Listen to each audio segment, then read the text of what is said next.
All right, good evening, everyone. Welcome to the February 2018 Town of Carmel Zoning Board of Appeals meeting. Your board members' names are in front of you. Town Code Enforcement Officer Mike Carnazza and Town Council Greg Fulchetti and Joe Charbonneau are joining us tonight. The way we operate is we'll hear the cases in front of us and we'll allow you to present your case. I'll swear you in. Unless you're an attorney, you don't need to be sworn in. And then we will hear your case. We will ask for input from the public, but once the case is closed, there will be no further input on the topic or the case at all. So would you all please join me for the Pledge of Allegiance? I pledge allegiance to the flag of the United States of America and to the republic for which it stands, one nation, under God, indivisible, with liberty and justice for all. There we go. Perfect. Good idea. All right, our first case tonight, Gu and Wong, they had requested a holdover pending some further information. Do I have a motion on that? Motion to hold over? Do I have a second? Second. All in favor? Aye. Okay, thank you. Case number 2 is Gerald Putnam for an interpretation of Section 15615 as to whether a senior assisted living and memory center is permitted as a commercial establishment. Alternatively, if the use is not consistent with the commercial establishment, a use variance to permit such use. The property is located at 2054 Route 6, Carmel, New York, 10512. And representing tonight is Mr. Schilling. Don't need to swear you in. Good evening. Good evening, ladies. Will anybody else be speaking? Yes.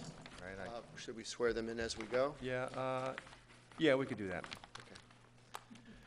For the record, my name is William Schilling, and I represent Gerald Putnam, LLC. Al Salvatico is here. He is the managing member of the LLC applicant. He is to my left. Also tonight is Putnam Engineering here with Scott Blakely. They are the project engineer. Also this evening is the prospective purchaser, the contract vendee, Columbia Wegman, and he is, Joe McAtee is here as Vice President of Corporate Development. We also have a consultant, Tim Myers Associates, and he is here through Ann Kudinola, who is an associate with Tim Miller's office. And also tonight I have John Rivetto, a commercial real estate agent who was actively listing this property for the better part of 6 or 7 years. The property is located at US Route 6 in Carmel. It's approximately 12 acres, and its zone is CBP, which is a commercial zone. It is known by all of you as the former site of the Camarda Hotel and Banquet Center, which was fully approved in 2007. It adjoins 6 other commercial lots, vacant commercial lots, all commercially approved or subdivision approved, but have remained vacant and inactive for the last 7 years since the inception. What we're seeking from this board is 2 items of relief, either or. The first one is an interpretation. The interpretation is that this project that we're proposing tonight is a commercial establishment. And that is the key words, commercial establishment, which says that if it is a commercial establishment, it is a use that is allowed by right pursuant to number 7 of your code, which says that commercial establishments, including gas stations and what have you, are approved and allowed by right. We seek an interpretation that this is a commercial establishment, and as such, it is a use that is permitted as of right. In the alternative, we seek a use variance. This is a use variance to permit an assisted living use in a CBP zone. Probably one of the most significant things I'll tell you this evening is if you look for an assisted living use in any part of your code, you won't find it. there is a complete void in your code in that it's not specifically approved use in any part of your code. And I think that's significant. And I'll tell you why as we go along. In support of what we're seeking is the affidavit of Al Salvatico, forgive me, the affidavit of John Rivetto, who is here again this evening. We submitted a memorandum of law, and we submitted 2 studies attached to the memo that were submitted by Miller Associates. These things are all part of your record now. In 2004, my client went under contract to purchase this property and purchased for $2 million. It was subject to site plan approval, which was achieved in 2007. The site plan was for a large hotel and a banquet center. Parking, a great deal of parking. The hotel and the banquet center required a great deal of parking. Staybridge was the hotel that was to be featured, but in 2008 they withdrew because of a collapse of the financial market, and the deal failed. The affidavit by Al is that he has hard costs in this property of close to $4 million, and that he's purchased the property, and just the taxes and the purchase price, his basis is now $3.7 million, and that's in your affidavit. This is nothing short than a catastrophic investment for a small LLC. It's been listed for 7 or 8 years. Mr. Rivetto, known for his commercial real estate, has been trying to sell it within the permitted uses for a long, long period of time without any activity. Similarly, the other lots up in the subdivision are dormant and not approved. In 2016, Columbia Wegman came, and with vast experience in assisted living and memory care. They have 8 assisted living homes within the East Coast. What they propose is a 2-story structure with 88 suites for the assisted living, and a 1-story structure for 36 suites. Altogether, there are 124 units being proposed. In 2016, they entered into a contract, and it was in large part due to the information that we had gotten that the code was going to be changed to permit this use or a similar use by the town board. And they waited and they waited, and that change never eventuated. So the contract broke down, and there was a time lapse. And so as we stand here today, it's still a non-permitted use. Columbia Wegman came back on the premise that we would come before this board and seek the relief that would allow this use to be put on this property. The contract was resurrected. We are here tonight after several appearances before the planning board, before the referral to you. I, as a lifetime resident of the town of Carmel, am excited about the opportunity that's presented before your board tonight, where there's a solid commercial development in a commercial zone. I'm excited because the use is vital, because it's needed, because 23% of our Putnam County reputation is now over 60 years old. This use will bridge the gap between regular living and nursing home, and it's an appreciable gap, and it's a necessary use and becoming more and more prevalent as you go out throughout our community. I submit to you, and I'll show you, that the use that we're proposing is consistent and in keeping with all the uses that are permitted in this zone. We're not proposing any chemical plants, and we're not proposing any smokestacks. This is a use that is consistent with all the uses that you find that are permitted in this zone. So there'll be no negative impact by this use being placed on this property.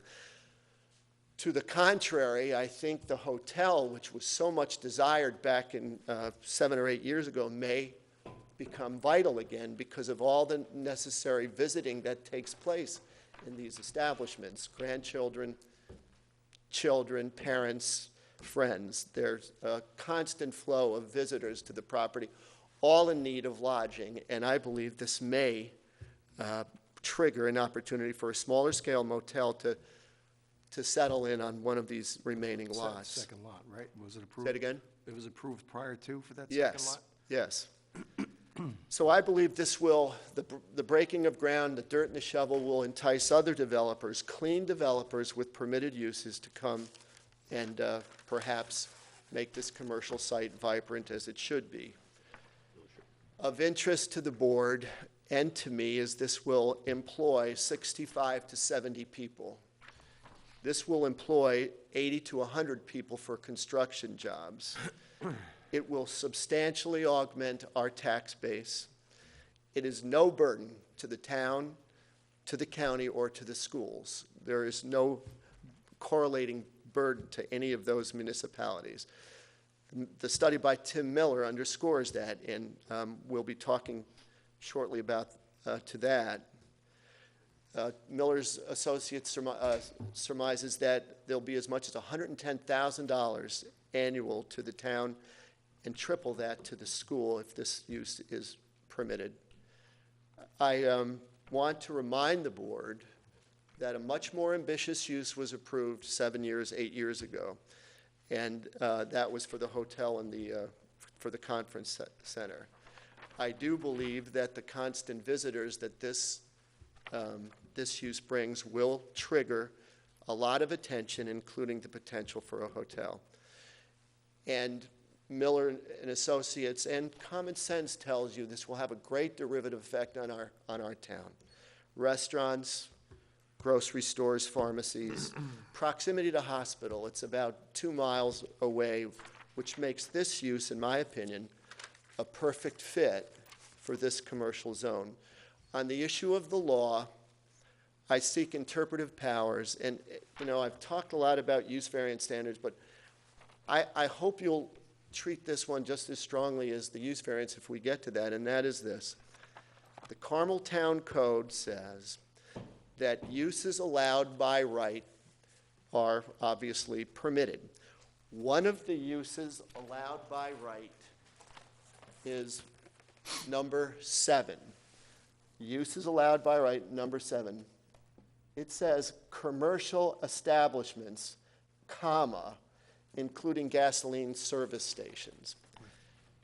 That commercial establishments should stand alone because it's not trying to limit what the use could be by saying including another use. Commercial establishment should be a standalone entitlement. We are a commercial establishment. This is, by any standard, a commercial establishment. If you think it's improperly drawn or inarticulately drawn, I would agree with you 100%. And if your desire is to go to the town board, I think you should. But right now, this code permits this use if you find it a commercial establishment in this zone. And you may say, well, it's residential. Well, it's not. It's a commercial establishment. There are offices, and there are administrative buildings, and administrators, and there's shuttle buses, and there's employees. This is a commercial establishment, and I suggest to you that if you think or if you see that a use allowed by right and see commercial establishments, I don't know how you can possibly say that this isn't it if you think it is a commercial establishment. In my memorandum of law, I said if there's ambiguity, you have to find in favor of my client.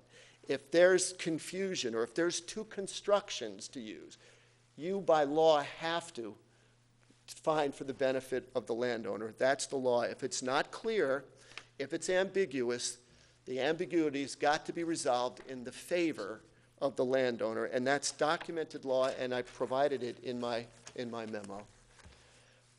So if you agree, we don't have to go any further. I believe this is a permitted use under your law. I believe that your framers put commercial establishments in as a catch-all. I think they wanted not to have to limit, to mention every possible commercial use, and just said commercial uses are permitted, including service stations. To me, there's no other interpretation than you can find than that. If we move forward, and I will move forward, we need a use variance to permit this use into this zone. You're all very familiar with the criteria, and I'm going to briefly touch on them, and then I'm going to ask one individual to speak very briefly about each component of use variance standards. And the first one is reasonable return. This has been a bona fide disaster to Jarrell Putnam. It's been an experience that almost bankrupted my client. In his affidavit, he has told of his strenuous efforts to sell for the last 6 years. Testimony of John Rivetto that says that he's tried permitted uses and there have been no takers. The rest of the subdivision is equally dormant. And again, I always say this when I speak about use variances: if the neighborhood isn't going to change, the burden is reduced. And this neighborhood isn't going to change. This use is consistent with the neighborhood. With regard to uniqueness, this is an approved commercial site for a much more extensive use some 7 or 8 years ago.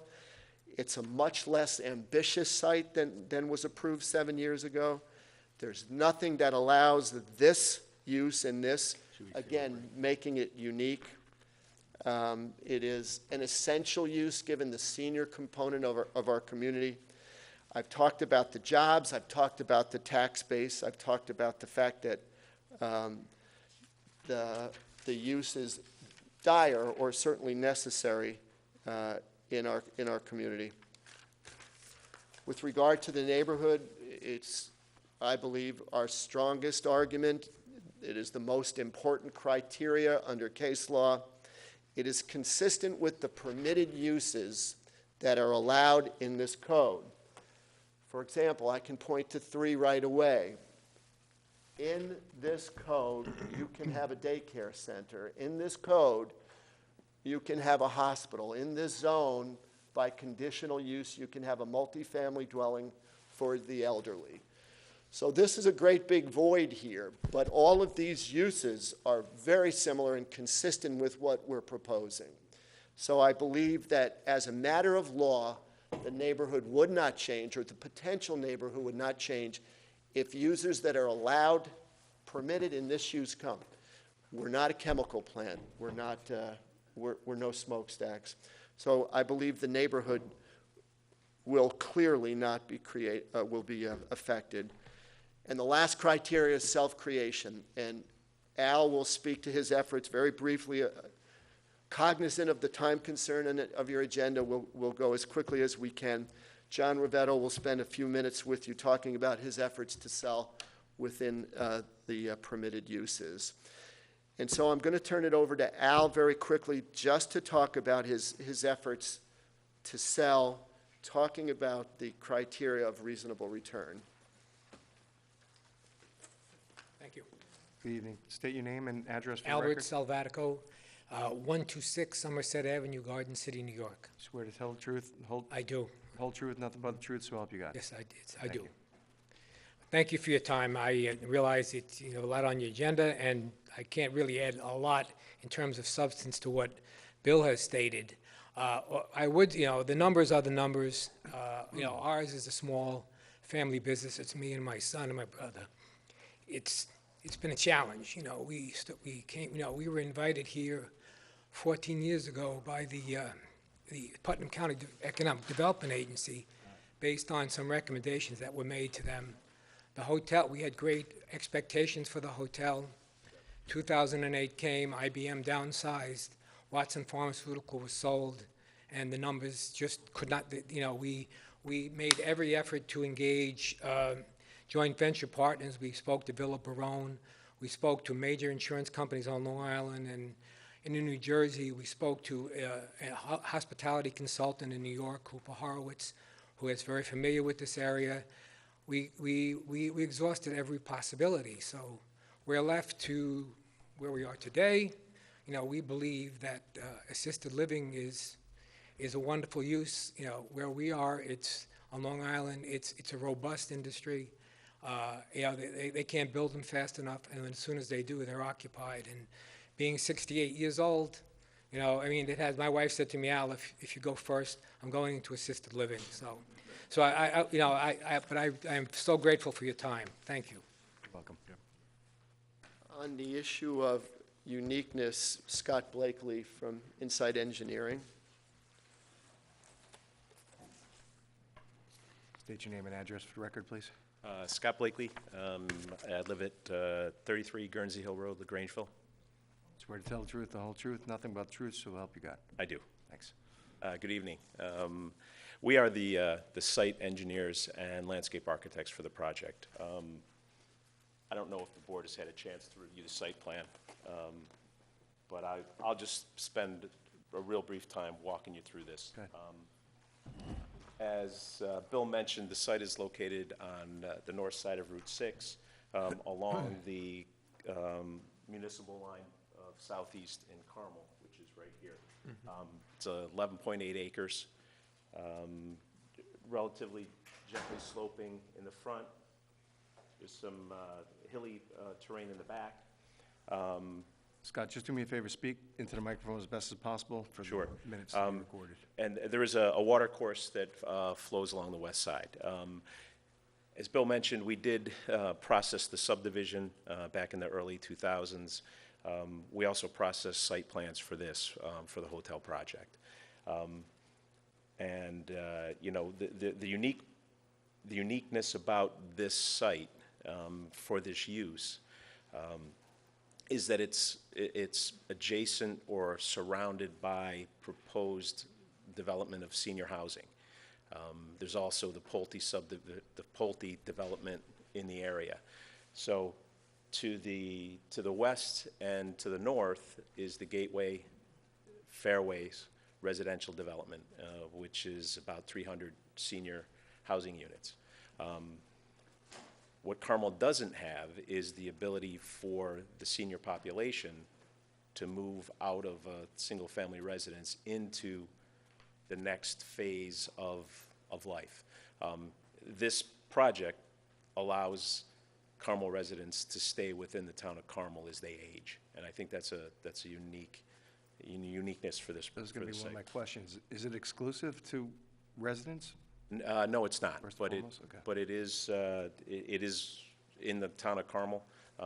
It is for the aging population, but it is not restricted to just Carmel There would be a residents. waiting list once this is developed and approved. And I think Joe can Okay. can talk more towards that. As far as a comparison of this development to the hotel site, we have a reduction in impervious surface. We have a reduction in development area. The traffic associated with this is highly reduced from the hotel and the conference banquet facility. Sewer and water uses are reduced. So there's a uniqueness about this site and this proposed project that has reduced the overall components associated with the previous hotel, and I think it's a more compatible use for the surrounding areas. Bill also mentioned, the incentive for additional development to happen because of this use.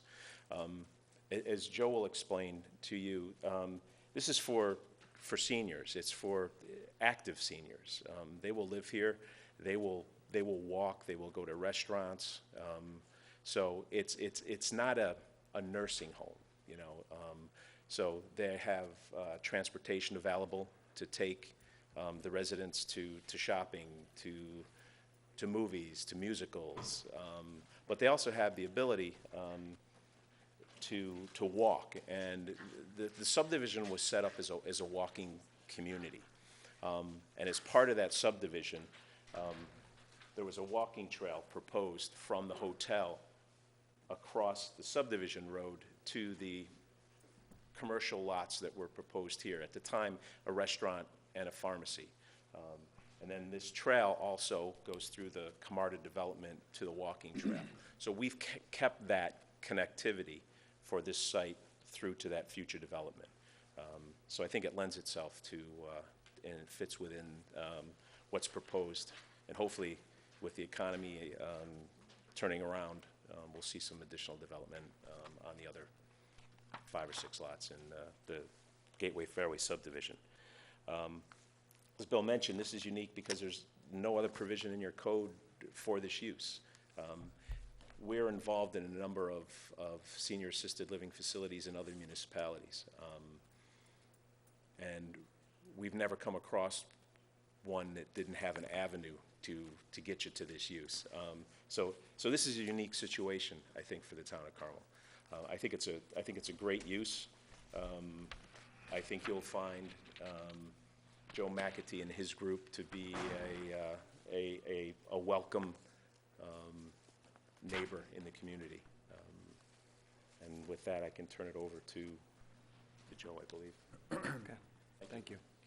On the issue of the neighborhood is Joe McAtee from Columbia Wedman.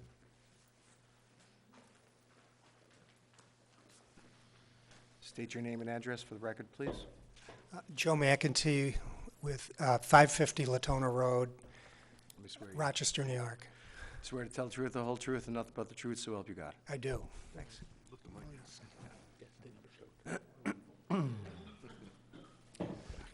Let's see again. I'm Joe McEntee with Wegman Companies from Rochester, New York. Wegman Companies has developed, owned, operated assisted living facilities. We developed 8 in New York State. We've been in business since for over 40 years. 7 years ago, we partnered with Columbia Pacific, which is a real estate investment trust out of Seattle, Washington, to further develop assisted living homes in the East Coast and Midwest. And currently, we have developed or in development, Columbia Wegman has built 22 homes. We built one in Poughkeepsie. We've built homes in Maine, Massachusetts, Connecticut, New Jersey, Pennsylvania, Ohio, Missouri, and Florida. What we wish to build on Ailes property is a assisted living home for seniors requiring assistance with daily living activities. Folks who need help with medication management, housekeeping, food preparation, bathing. We are a alternative to a nursing home.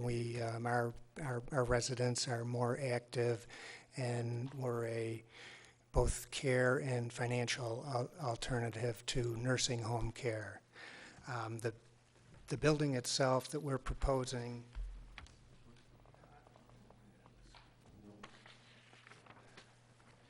is 3-story, approximate 99,000 square foot building containing 103 individual living units that would accommodate up to 124 residents. 36 of those would be in a special secure area for residents in need of dementia care. That's good, yeah. That's the rendering of our building we would like to do. This is a actual photo of a building that we built, and it opened in Farmington, Connecticut 2 years ago. Thanks. The social interaction and care are very important aspects of what we do. The buildings have a lot of common areas, common dining hall, living room, lounges, theater, physical activities room, or physical therapy room, activities room. We also have a community bus that takes residents to doctor's appointments and luncheons and other activities. We would be licensed by the New York State Department of Health as an enriched living facility and subject to all their strict regulations. The majority of residents do come from close proximity to Carmel, not necessarily all of them. We're open to anybody who wishes to live in one of our homes.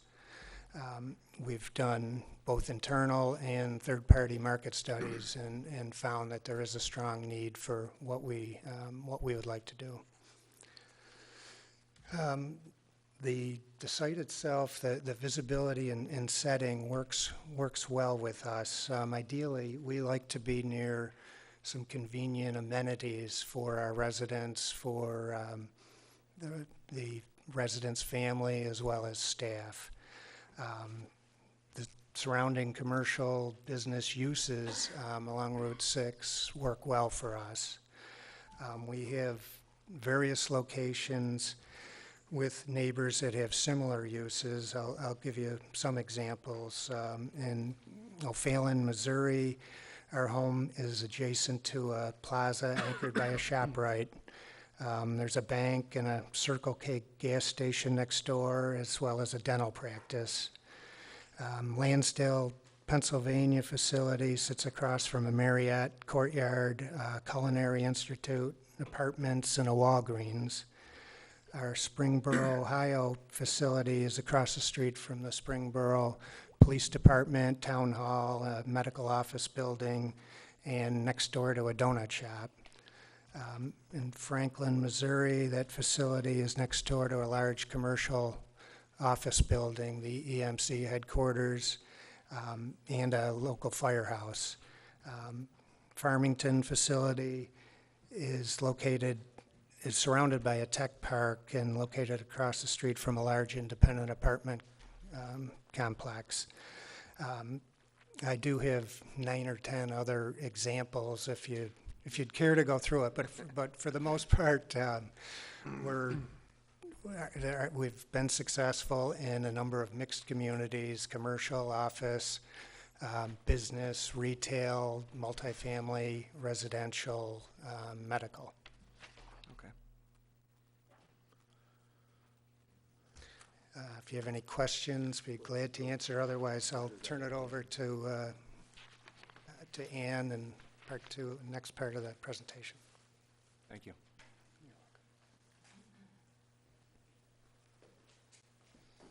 State your name and record. Ann Cudinola from Tim Miller Associates. I live at 317 Heather Court in Yorktown. Right hand. This way, the other right? Swear to tell the truth, the whole truth. All those years in Boy Scouts didn't help. So help you God. I do. Thank you. You know, Bill asked me a number of questions, and I provided him information, and I feel like he stole all my information. So I'm going to repeat some of the things that he said. So if I go too fast over something, just stop me. Speed's okay tonight. We That's gotta take okay. I believe that you've received the studies that I prepared, and so it demonstrates that the population in this area in general is that we're all getting older, and there is a need for this type of facility, and the proportion of residents that will be over 65 by 2022 will be about 55% in the town of Carmel if the current trends continue.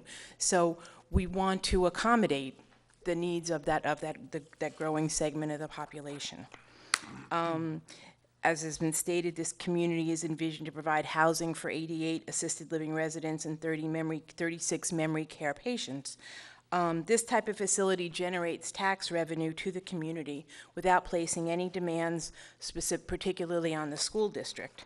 Total tax revenue is projected to be over $500,000, and this community will yield approximately $111,000 to the town's budget, which is about $105,000 more than the property is currently generating. So it's a win from a tax perspective for the community. I provided some information. Municipal costs can be evaluated on a per capita basis, and then you compare that to the tax revenue that is likely to be generated. In this instance, after covering all costs, the town stands to make about $30,000 a year annually, more than what a generalized cost would be, and assisted living residents have a lower per capita cost than somebody who has a family and has children in the rec center and, you know, a home ownership and such. So it really is a cost positive for the community. and the school district will realize about $350,000 without any annually, without any cost at all. And I mean, that's money in the residents' pockets, because if the school taxes either stay the same or they have more funds, it's money that everybody gets to take home. This project is compatible with the other uses proposed in the Gateway Summit project. As has been stated, 300 units of senior housing are dovetail very nicely with an assisted living facility. And this use is likely to stimulate the use of additional restaurants, or say medical office space is something that would be very appropriate next to 300 units of senior housing plus an assisted living community.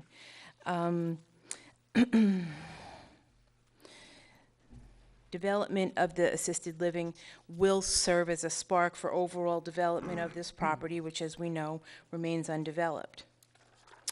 The other thing is the project is very compatible with the uses in your permitted zoning.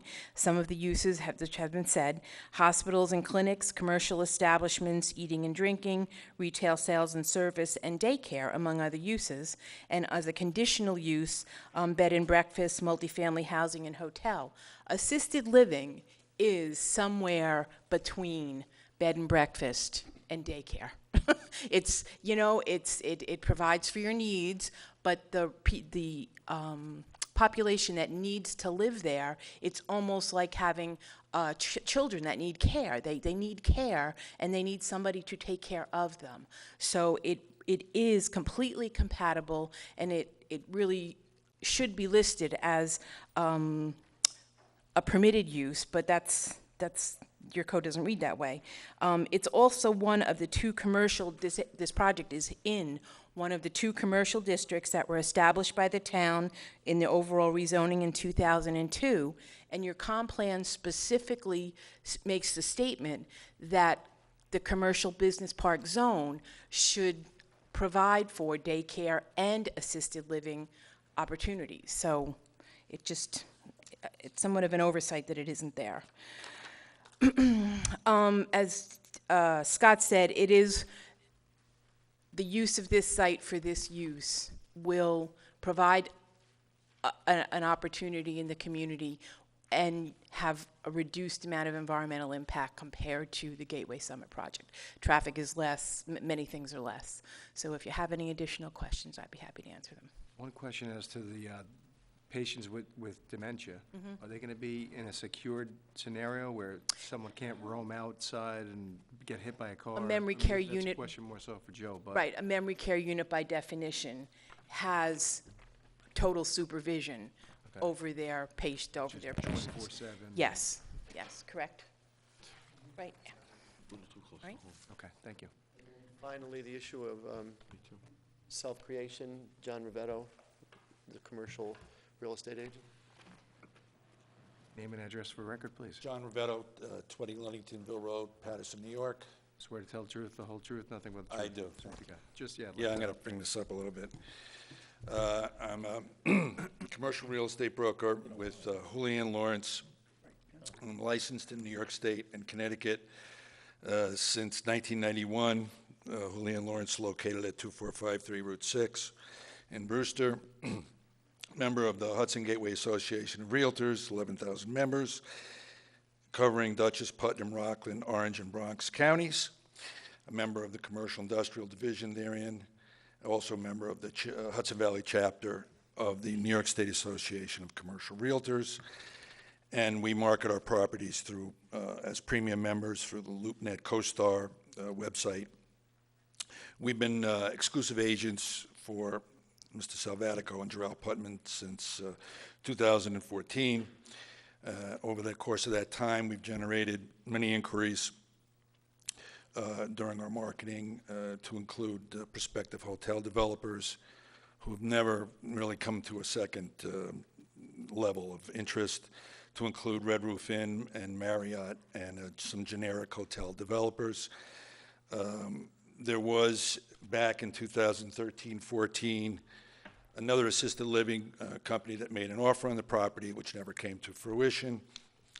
There has also been interest in other uses on the property to include not-for-profits and religious organizations looking for places of worship or workforce housing.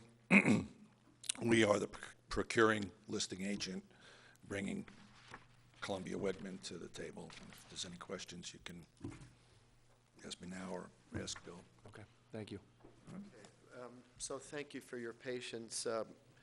Concluding, I just want to remind or ask this board to remind you that the time is now, that the opportunity for this use is fleeting. Columbia Wegman has come in and then went out and are back in, but they can't wait for a long period of time. That's just the nature of business. This is a fleeting opportunity. If you pass us this evening, we go right to the planning board to get final site plan approval before the planning board. You have a buyer that's ready, willing, and able. This buyer is well established in this field. We believe that it's in the best interest of the town of Carmel. Most importantly, we believe that we've met every criteria of use variance. And I ask this board, if there's something you're unclear about or something that makes you feel that we haven't met our threshold, please ask us or tell us what that is so that we may respond. Thank you very much. All right, at this point, I'm going to open up to the board members for questions or No statements. questions right now. One quick question.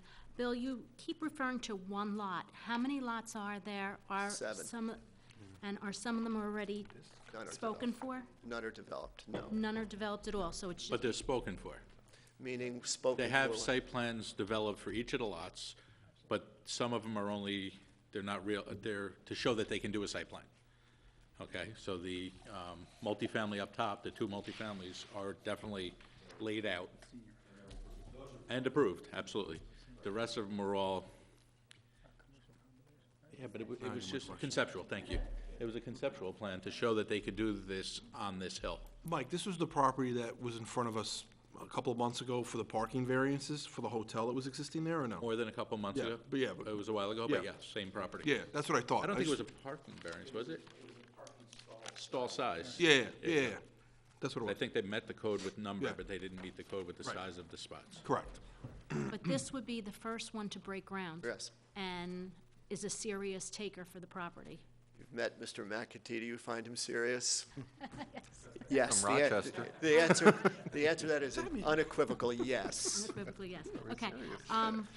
We've always talked about residential properties being more restrictive than commercial properties, and in this case, I believe as well that this is more restrictive than doing a commercial site like a hotel. And I also looked at the zoning code, and I think it fits in well with the conditional uses for the property. Yeah. Which one? The, I don't think she When I look says it at- is a conditional use. I think she's saying it fits there were well with. conditional users. That's fine, if you're saying it fits in with them, I didn't know if you meant that it was Yeah, one there's- that I should use the conditions, because that's part of my issue. They can tell me they need 10 parking spots per bed, and I don't know what they need, because we don't have a code that says what they need. Well, conditional uses meaning bed and was gonna ask you breakfast, that. which is what they would be, multifamily dwelling for the elderly, again. So it kind of fits beautifully with what our code does We provide. agree with that, yes. No questions, thank you. Thank you. No question. All right, this got to us from a denial from the building inspector, right? This got to us because Mr. Schilling asked me for an interpretation as to whether it was a commercial establishment. And what's the And reason? the broad brush, everything's commercial establishment, to be honest with you. Okay. So, I mean, there's a lot of uses that would fall under that broad determination. Why would they list other ones below it? So I wasn't sure, I wasn't comfortable. Yes, it does look like it fits in with everything. I'm not saying it doesn't, but it's not something that I'm just gonna broad brush say, yeah, because And why isn't this a multifamily home for the elderly? It's not within the same definition. It's assisted living is a separate established use. Well, it's not, I mean, well. When I look at this, I see it as a I mean, I see it as a conditional use under our zoning ordinance. I think. So I see it as I a think- conditionally permitted use.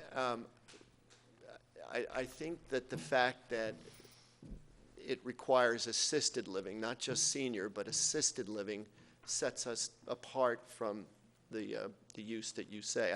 I agree with you. It's very, very close, and your question sort of underscores my point that the code is so poorly drawn on this commercial establishment thing. Mike sees it one way, somebody else sees it another way. There's ambiguity. We should be there. The ambiguity should be ruled in our favor. And I agree with Mike, commercial establishment can be anything. Change the code, but don't penalize my client while you're doing it. There's an ambiguity. We should be getting the benefit of our construction. Michael, I read it just, again, it's hitting a little closer home for me, but to me, it reads more commercial because of the services that are provided. It's not just living there. Right. There are nurses on staff, there's other things that are going on, right? So it's more, to me, So providing nursing services is commercial? It's a business. You're making, because it's private nursing service, it's not, But it's what sets our use apart from the senior but they're residential not just providing facility. nursing services, they're providing meals as well. They usually get some type of meal service there too. Again, I'm very familiar with this from recent history, personal. So there is meal service at the place also? Yeah, Cafeteria type? yes. Yeah. Mark? A question, was it Joe? I have a question for you.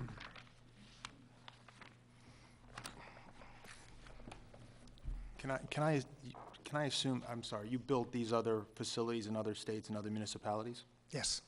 Can I assume that because senior assisted living is a rather recent or newer concept, that you're running into a lot of these problems and you're before a lot of zoning boards because when codes were written in the municipalities, maybe this wasn't defined?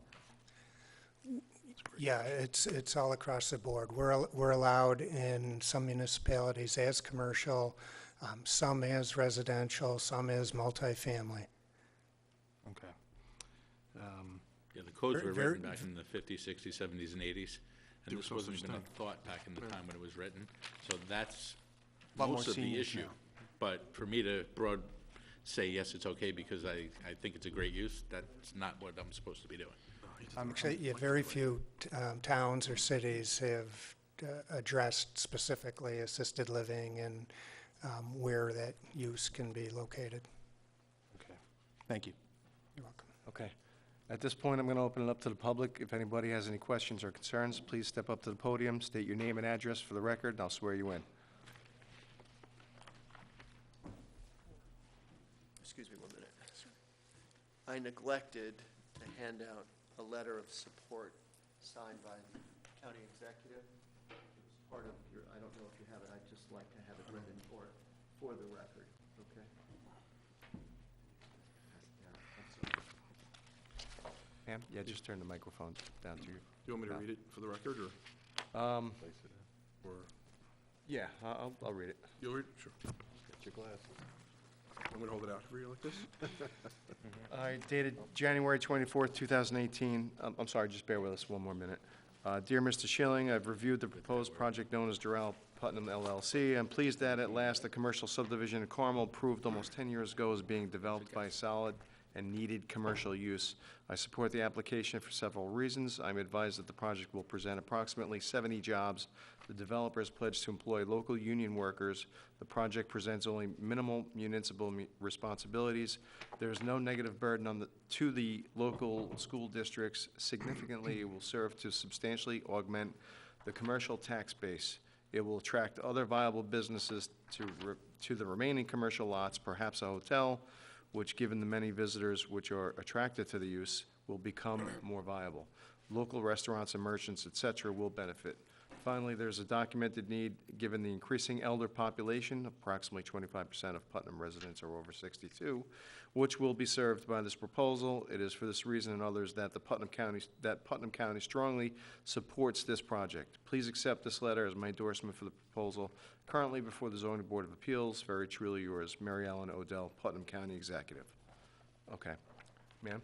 Hi, State your I'm name Jill and address. Verricchio. I'm 56 Chestnut Lane, Newburgh, New York. I'm here tonight. I'm president of the Putnam County Economic Development Corporation, and I'm here to echo the need. Oh, I'm sorry, I Swear swear. to tell the truth, the whole Oh, truth, nothing but the truth, so help you God. Yes, yes, yes. Okay.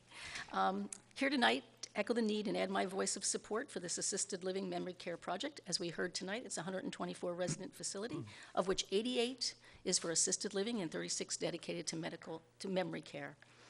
As the business development arm for thoughtful economic development, our aim is to target, educate, and entice out-of-area developers to consider Putnam County when we do this in collaboration with commercial brokers. And tonight I want to thank John Rivetto for his part in bringing this project alive to Putnam County. Our goal in our office is straightforward. Through balanced growth, an approach to economic development, it's to bring jobs and ratables to your county. Tonight, I believe the stars are in alignment and shine bright for the future of your community. We've heard the research and facts tonight, and if you're like me, I view most opportunities through the lens of good, better, and best. And from all that has been shared here, and when balancing the current opportunities with Carmel's future, I hope you can agree that what you have tonight before you is the best of the best. We have the best address, the best landowner, the best developer, and the best type of business project. So let's start. The address, it's credentialed and shovel-ready.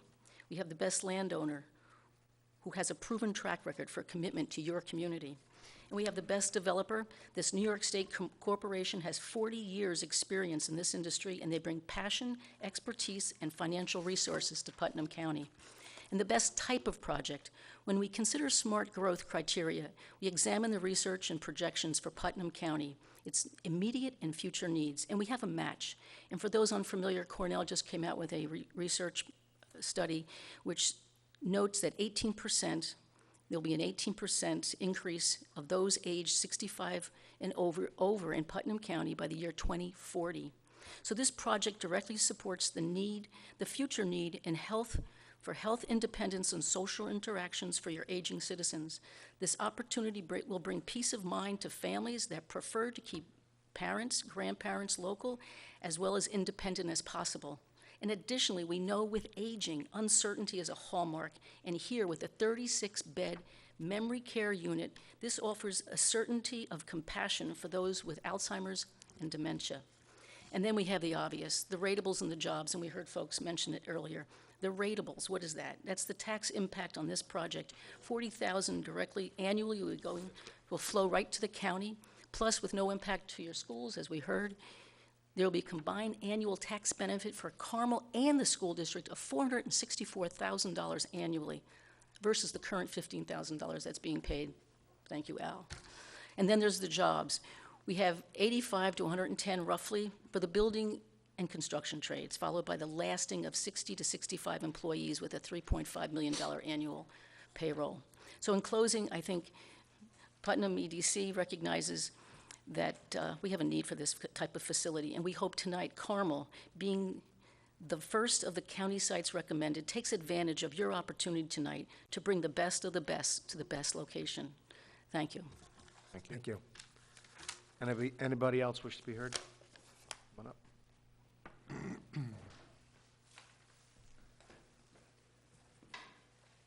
Name and address for the record, please. Joe Valenti, 35 Hill Street, Mahopac, New York. Swear to tell the truth, the whole truth, nothing but the truth, so help you God. Yes, I do. Thank you. I am the Vice President for Advancement at Mount St. Mary College in Newburgh, and I would like to first off submit a letter of support from Dr. Lawrence Force, the founder and director of the Mount St. Mary College Center on Aging Policy.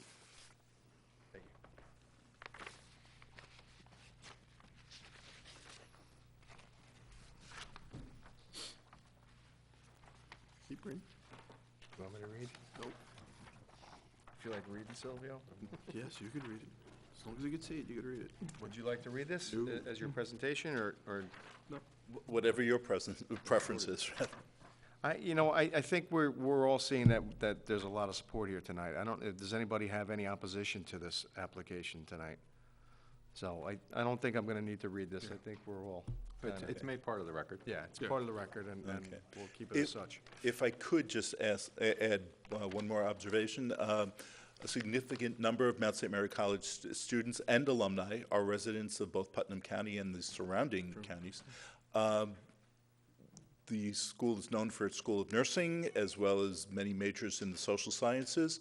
The presence of this facility would give those students an opportunity for both internships and eventually employment in their home county, where they can remain after graduation. Which would be great. Okay. Thank you. Thank you. Thank you. Thank you. All right, at this point, I'm going to close the public hearing on this application. I'm sorry? Anyone else? Ma'am?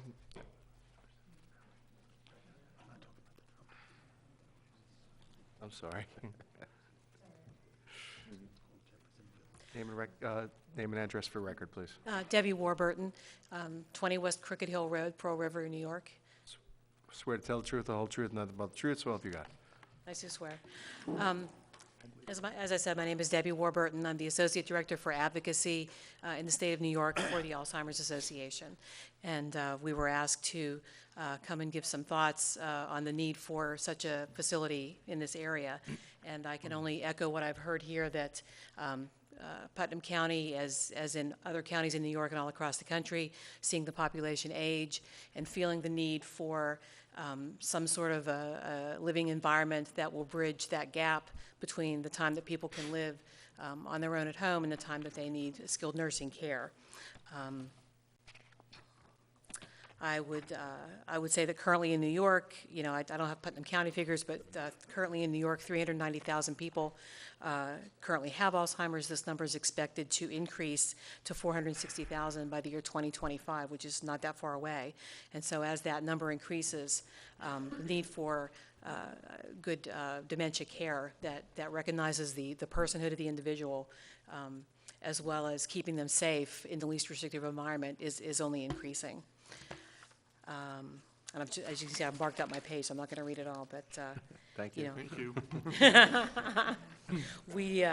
We don't endorse one model of care, one provider over another. We just want to see that people have choices and people have the ability to remain in their communities, and that their families can come and visit them, and so they can have the optimal life at this stage of life. So that's, All right, thank you. that's Thank what I you. have to say. Anybody else wish to be heard? Going once, going twice, sold. All right, I'll look for a motion to close the public hearing on this application. So moved. Do I have a second? Second. All in favor? Aye. Thank you all. All right, next on the agenda is number 3. More? 888 Route 6 LLC,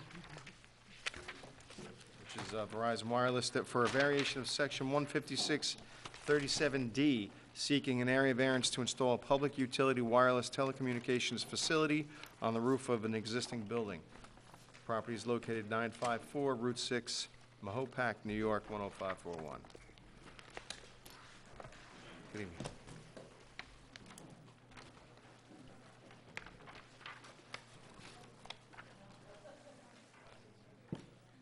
Good evening. Good evening. My name is Jordan Fry. I'm a partner with the law firm of Snyder & Snyder LLP, 94 White Plains Road, Tarrytown, New York. Here on behalf of New York SMSA Limited Partnership, doing business as Verizon Wireless. Verizon Wireless is proposing a public utility wireless communications facility at 954 Route 6 in Mahopac. It's the Ramiro's Restaurant.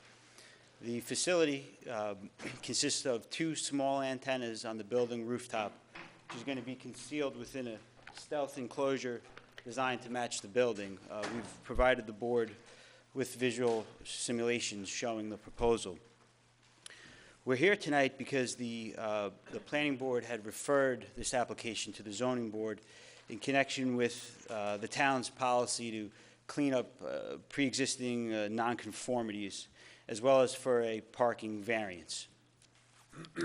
The 3 variances that are being required because of the nonconformities are minimum lot area, minimum lot width, and minimum lot depth.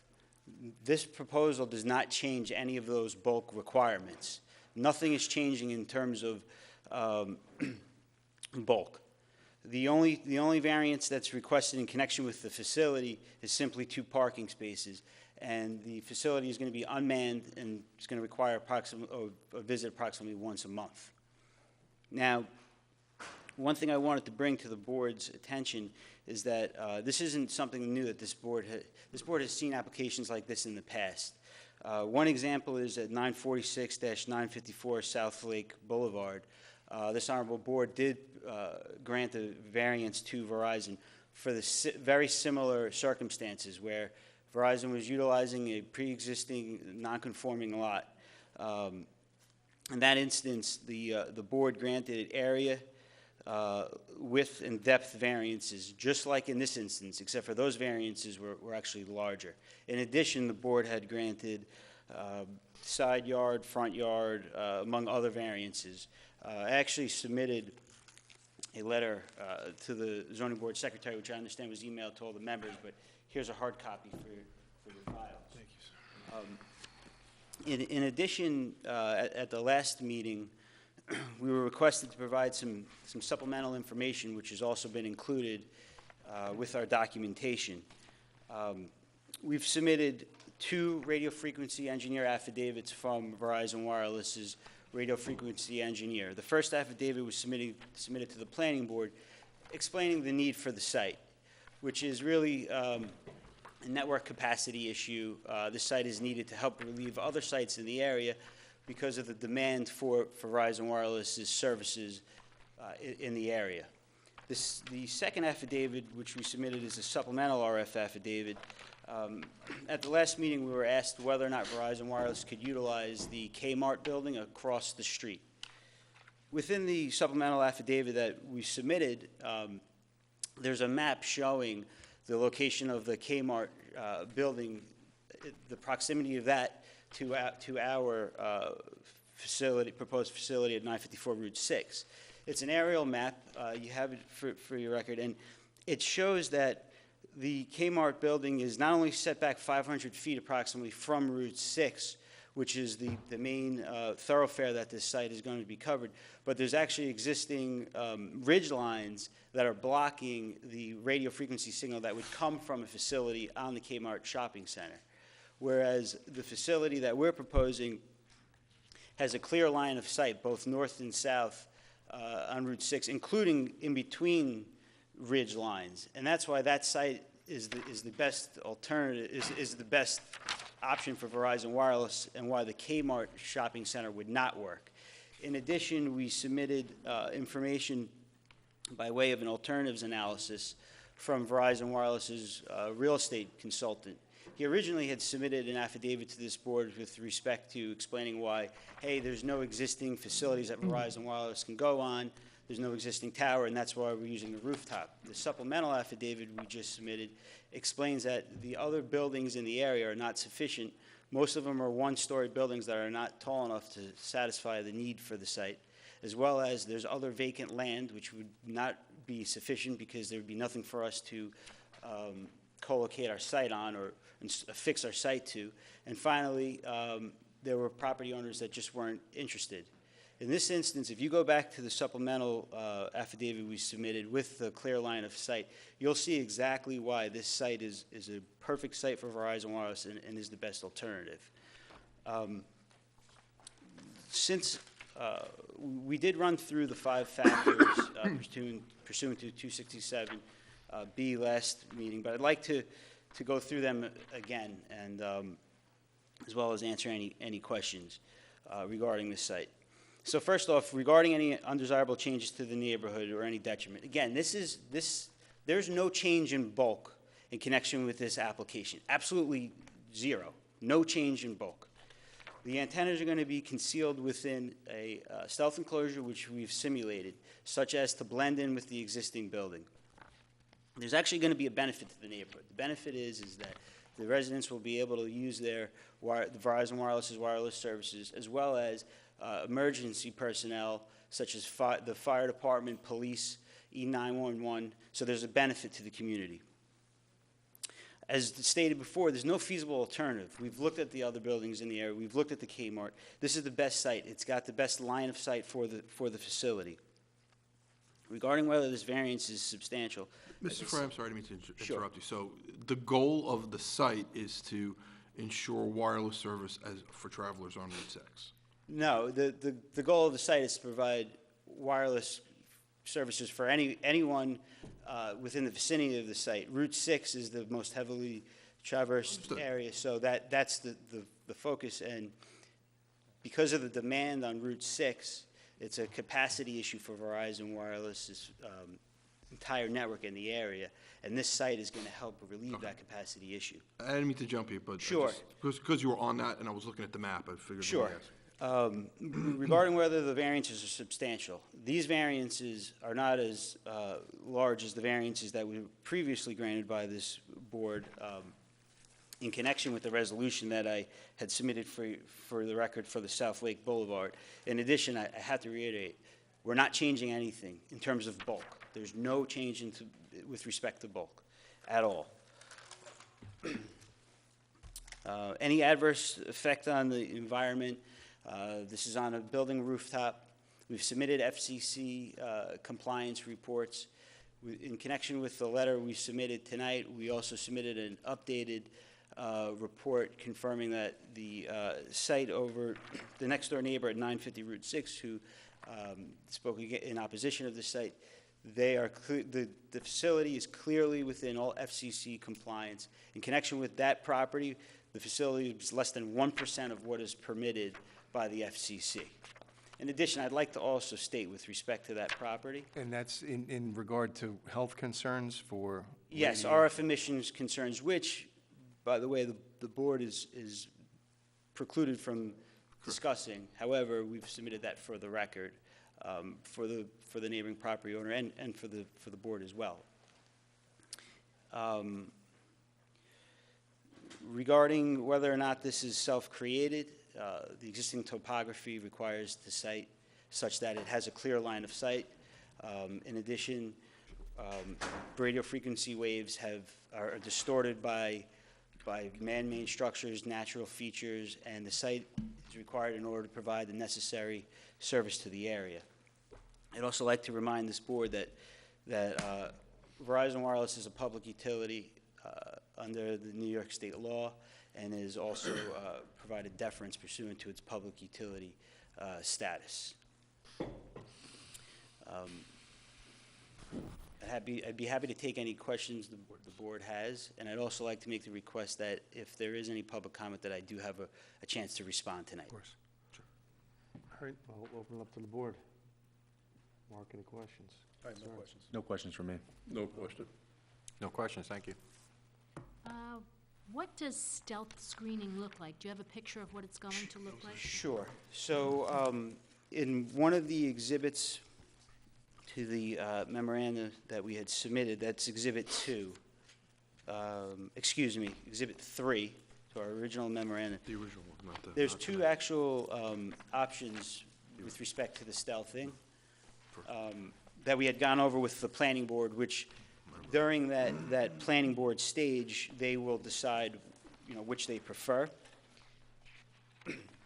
Stealthing is designed such that the exterior walls are going to match the facade of the building, and then on the top of the wall, it's going to be a cornice with two options. One, such that it matches the existing cornice, and then the planning board's architect requested a flat band depiction as well. And Verizon Wireless's stealth concealment contractor is concerned they can build it either way. Do you have a picture of Yeah, I the- can. Because why don't I have show so many you- papers I'm just here. going to give you my copy. For Yeah, now, just to if you look don't at. mind. Do you remember this from last month? It was either Mr. Fry, can the equipment not be pushed to the opposite side of the building, away from the adjacent? That's a great question. And that was something I was going to discuss with the board. So it's preferred to be on, the best spot is as presented in terms from a radio frequency perspective, because the building pops out, and then this way the line of sight is nice and clear on Route 6. However, I did go over the comments we received last month with Verizon Wireless's construction department and their radio frequency engineer, and the site can be, the antennas can be moved to the other side. Now, that to me is more of a planning board issue, and we are happy to present that option. It doesn't change any variances because there's no bulk change. So if this board, wanted to approve this with the understanding that we'll provide both options to the planning board, because that's more of a site plan issue, we can do that. We will definitely do that. I can't tell you, the way it's designed right now is such that it's architecturally, it fits the building very nicely. What I did do is I did, It may be a little more costly, but you can put a whole nother band on that element, architectural element of the building. basically, The two, three instead of, sides. instead of being here, it would be on the other side of the building. Correct. Right. Right. And I submit that that's not really, to me, that's the site planning board stage. However, I have no issue if this board wants to Well, if we- defer both If we options. were to condition that. If that they you'd condition have it, to comply with, and that'd that's be our correct. recommendation to the We can planning board. condition it. Right. You make that the condition of the variance, there's no, that would be Right. enforceable. I would request that the condition is that we give the planning board those options, not that the site has to be built that way, because we're not changing any sort of bulk requirements. So if the planning board, for some reason, said, and I don't believe this would be the case, we want it in the middle, and you guys only said over here or over there, that's something that's a planning board issue. But if you condition it on us giving the option to the planning board, I'm more than happy to present, to agree to that. It certainly takes it much further away Right. than 14 feet from somebody's bedroom window. Just to clarify that comment. Yes. So 14 feet is not the exact dimension from the building. The building is the 950 building is set back further than the subject site 954.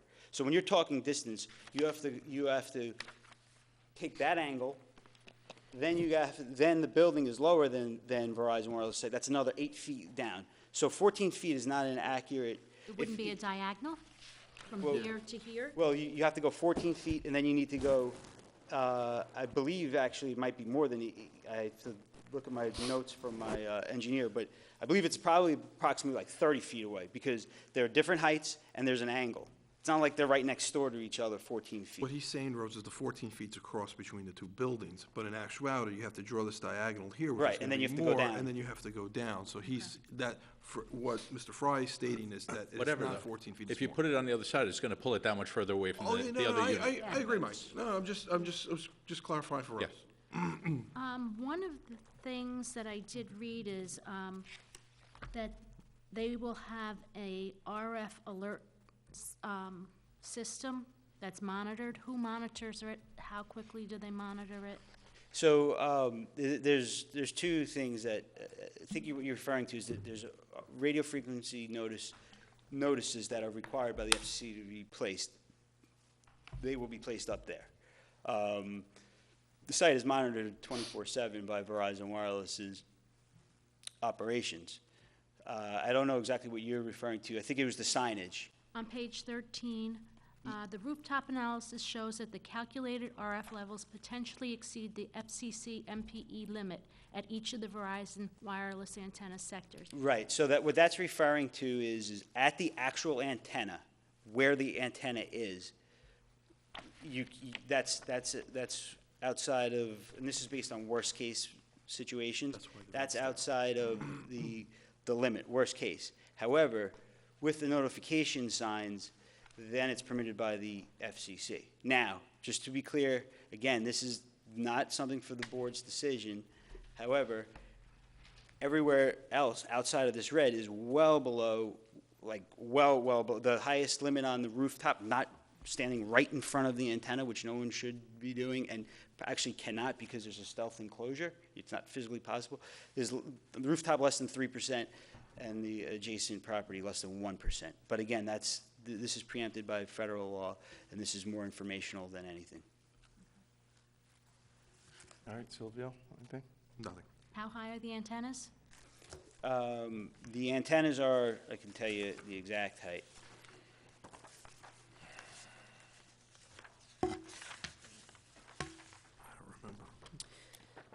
The top of the antenna is at 33.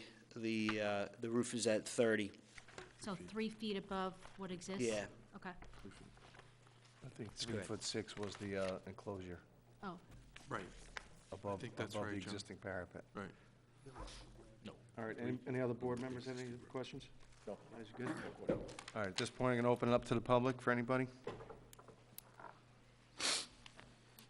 Evening. Evening, Mr. Chairman. Gregory Monteleone. I'm an attorney with Shapiro, Gettinger, Walderian, Monteleone, 118 North Bedford Road, Mount Kisco, New York, 10549. I'm here on behalf of the neighbors, Bill and Joan Lafergie, who are at 950 Route 6. I've been able to review what I can from Schneider and Schneider and what has been submitted. I would ask the board to consider, not to put words in Schneider and Schneider, but Verizon has service in this area. It's not a dead zone. What they're trying to do is increase their capacities, what they need to do. So is this antenna, required? I don't think it is. It's just going to help them in the future move forward. They did mention, I wasn't here at the last meeting, but I know my clients and others suggested that there were other suitable locations or possibilities. They obviously went across the street to Kmart, but I don't know if they actually did any further studies up and down the road, because it's certainly not a dead zone. I submit that there certainly are other areas which don't have the effect and impact on my clients and other residential houses in the vicinity. While Route 6 is considered a commercial area, and we were talking about distances with bedrooms, this bedroom, whether you're 14 feet, 20 feet, this antenna is totally on top of their living space. I mean, I'm not familiar and aware of any other town in Putnam County or northern Westchester where this type of antenna is that close to someone's bedroom. I'm just not aware of that at all. I don't think it exists. It actually exists in the middle of town where we approved one over a year ago, I think. Yeah. Is it that Same close situation. to It's a bedroom? It's a residential building on the Was top. the applicant the applicant? Was the owner of the building. Was the owner. owner of the But building. distinguish that.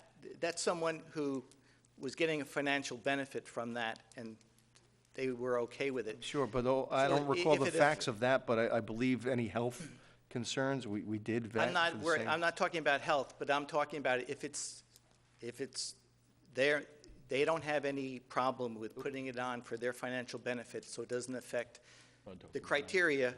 It's not going to affect their well-being, it's not going to affect their property values because it's self-created.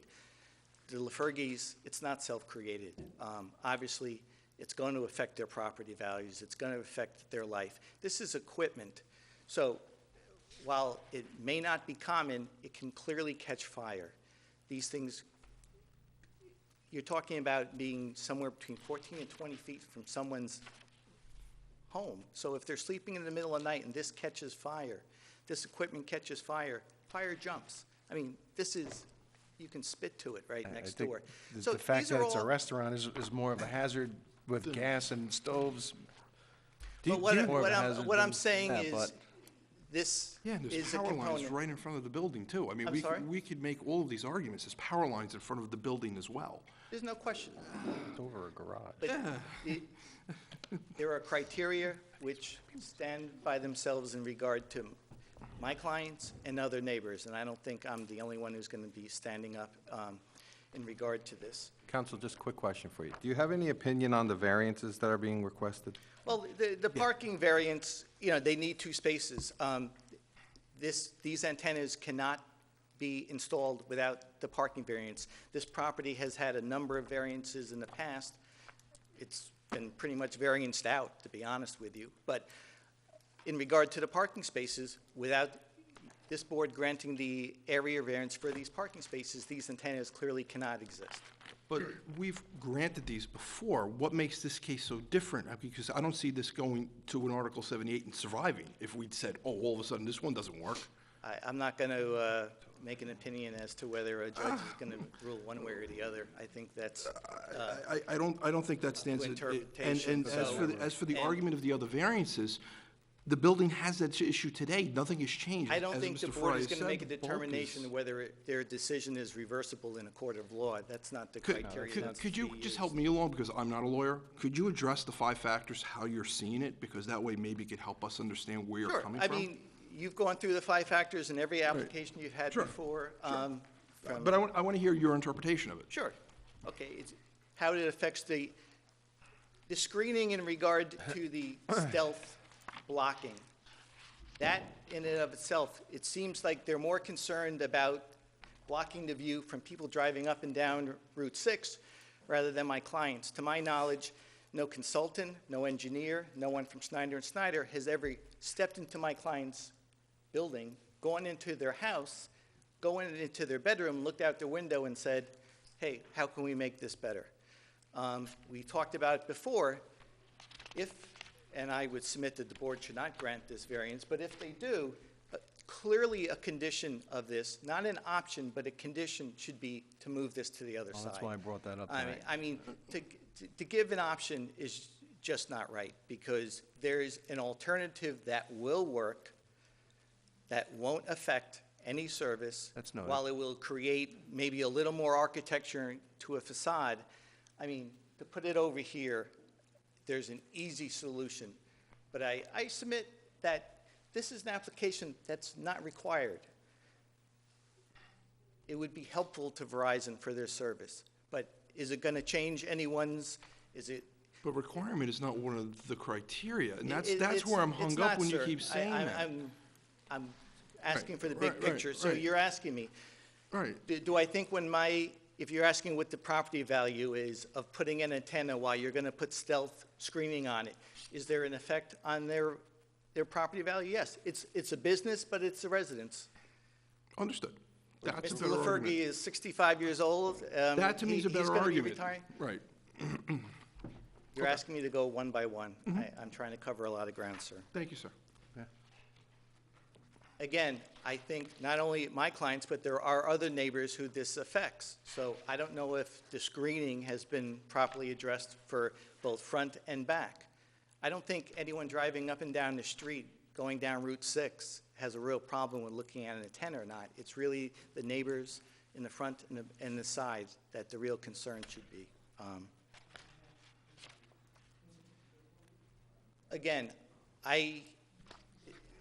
by the paperwork that's submitted, can it be achieved in another feasible manner? I think it could be tabled a little longer. There could be some more studies. I guarantee there's other locations which maybe will not have an effect, as it does now with residents of this town who are so close in proximity. And I don't think you have to rush, because I think there's 911 service. There's total Verizon service. There's not a dead zone here. So this is not an emergency application. That there could be studies, there could be, and I'm certain there are other locations which may not have a direct impact, both financially, economically, and aesthetically, to immediate neighbors.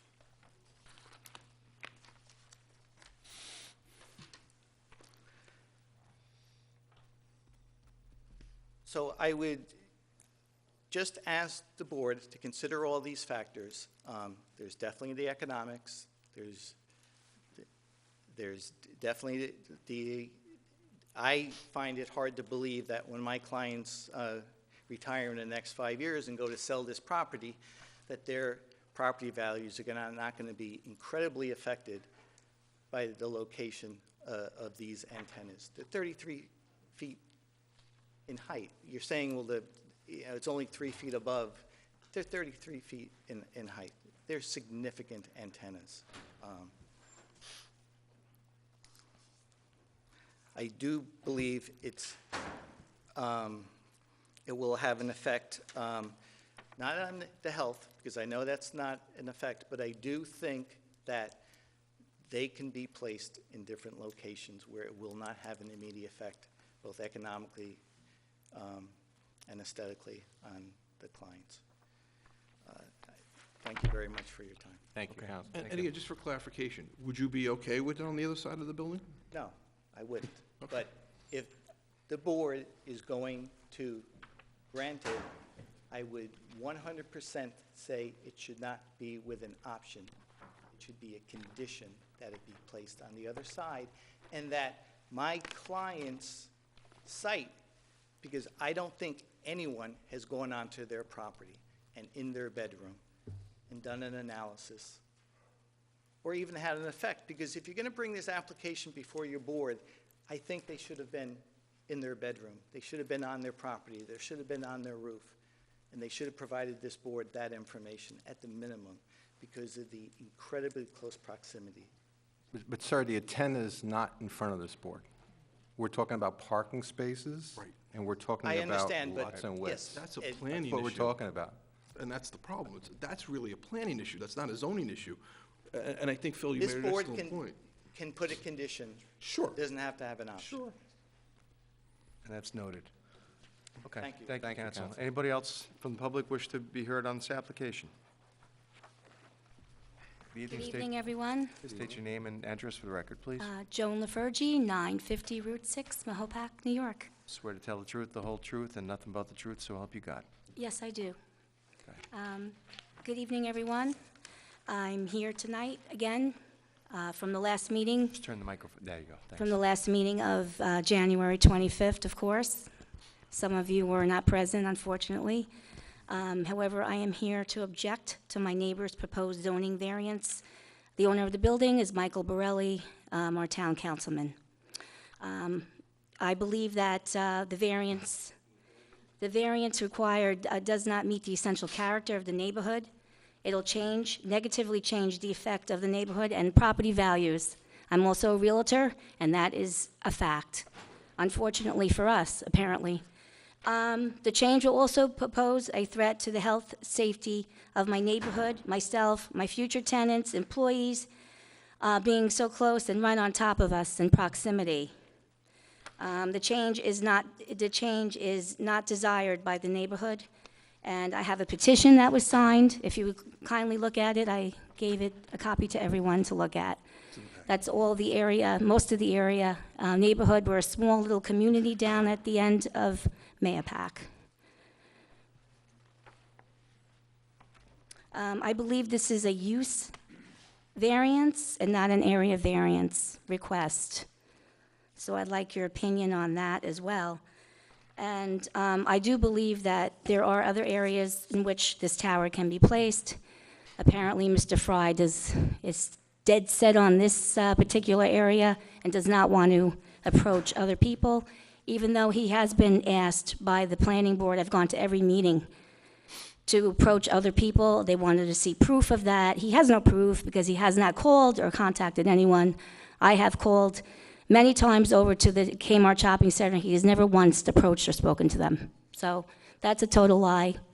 Okay, I'm here because I'm very upset. My husband has worked very hard to buy that building, 950 Route 6. Back off the microphone. I'm sorry. Yeah, I'm sorry. I don't mean to yell. I'm sorry. It's fine. He's worked very hard to buy that building. And we own the building outright. And of course, we want to try to preserve our property values. And we like to be, not to feel that this is hanging right over our heads, because it is. It's going to be huge. And coming down Route 6, if you drive down Route 6 in either direction, it's already huge. It already stands out. It's going to look like what? An Eiffel Tower? I don't know. Anyway, that's not even the whole factor. The factor is it shouldn't be there, shouldn't be so close to my building. I think it's very disrespectful on the part of Verizon not to even come to us and have a meeting. Not once. I've called them, and I've gotten nothing in return. I know this is a monetary thing for the neighbor. It's a monetary. It's all about money, and it's all about Verizon jockeying for positions to get into this area. I've done a lot of research and spent a lot of time looking into this. So I would appreciate if I can plead to the board, if you could please reconsider the variances on top of all the variances that are already been given to this landlord, to the building next to me. I would never be able to get all those. It would never happen. How come someone else can get it? Why is this happening? We really shouldn't all be here. That's how I feel. And I'm pleading with the board to really reconsider and look at this. This is ridiculous. It doesn't meet all the requirements. It doesn't, and should not.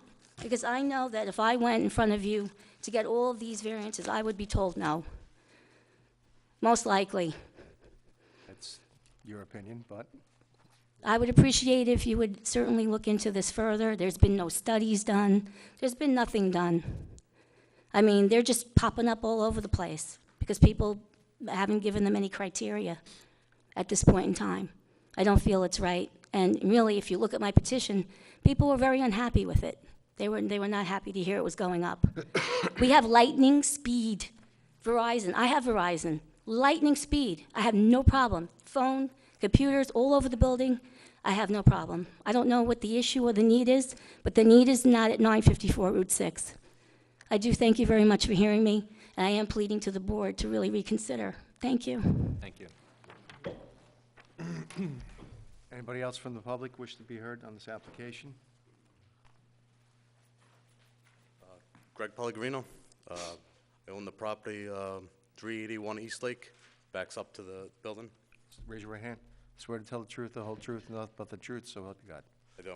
Mr. Pellegrino, just for clarification, which building? Theirs or the Ramiro's building? Ramiro's building. Yeah. That's Okay. directly behind The me. residential house right behind? Okay. That's, I just wanted to know where he was. I've never received no variance letters, nothing.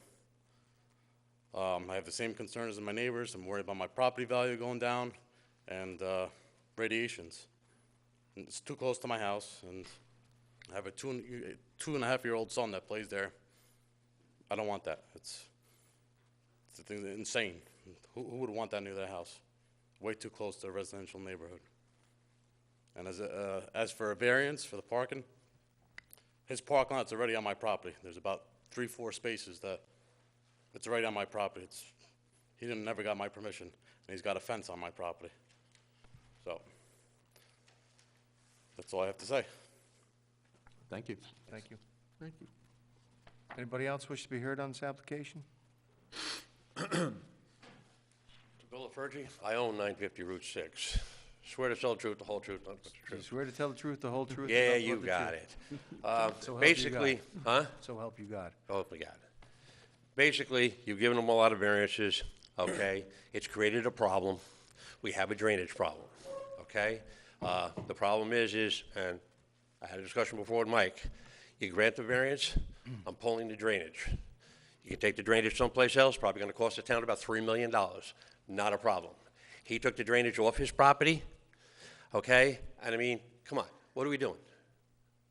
Joe Charbonneau knows about it. Mike Canazas knows about it. Nothing ever seems to get done.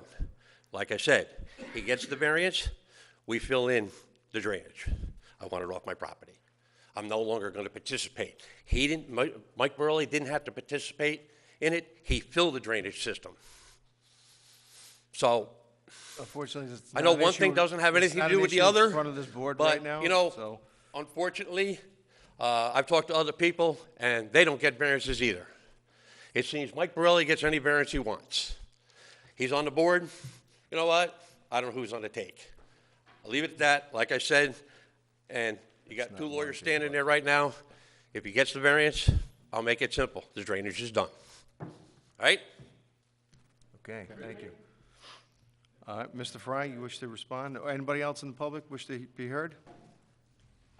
Okay, I'll let you respond to comments. Sure, thank you. Then we'll close it. Sure. Just going to respond to all the general comments as opposed to just one individual. With respect to the need for the site, we've submitted 2 affidavits from Verizon Wireless's engineer. The reason for the site is because of the continuing demand for service. Verizon Wireless has to supplement their network with this site. This site is not and I just want to make it clear, this is not a tower, although it's been referred to as a tower. It's 2 small antennas within an enclosure. The enclosure is done in order such that they will not be visible. That's a planning board request, and it's a design so as to create no visual impact to the surrounding area. We are in the C commercial zone. Our neighbors are using their property for commercial automotive use. They do live above it, but it's a commercial property. This is a permitted commercial use. I can't stress it enough that we are not increasing the bulk by any of these variances. Not at all. With respect to the parking, the site gets visited once a month for approximately an hour.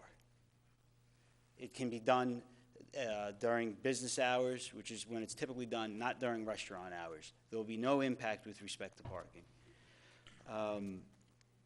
With respect to alternative locations, We submitted an affidavit from Verizon Wireless's real estate consultant, Aaron Mile, which sets forth numerous buildings on Route 6 and as to why they do not work.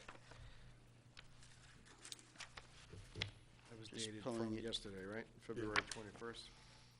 Correct. Yeah, that's a memorandum we got yesterday.